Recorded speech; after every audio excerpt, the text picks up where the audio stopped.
230, সিলেট 2 উপজেলা উসমানীনগর। জনাব মাহবুবুর রহমান চৌধুরী জাতীয় পার্টি লাঙ্গল প্রতীকে পেয়েছেন 862 ভোট।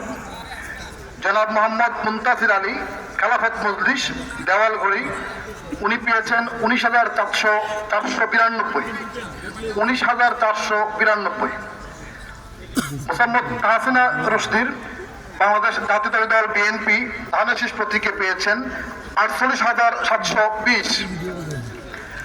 মোহাম্মদ আমির উদ্দিন ইসলামী আন্দোলন বাংলাদেশ হাতপাকা মার্কা, উনি পেয়েছেন 817 ভোট। জনাব মোহাম্মদ মুজিবুল হক গণফোরাম, উনি উদীয়মান সূর্য প্রতীকে পেয়েছেন 506 ভোট। মোট বৈধ ভোটের সংখ্যা 70,397, বাতিলকৃত ভোটের সংখ্যা 1855। সর্বমোট প্রদত্ত ভোটের সংখ্যা 72,252। প্রদত্ত ভোটের শতকরা হার 42.40%।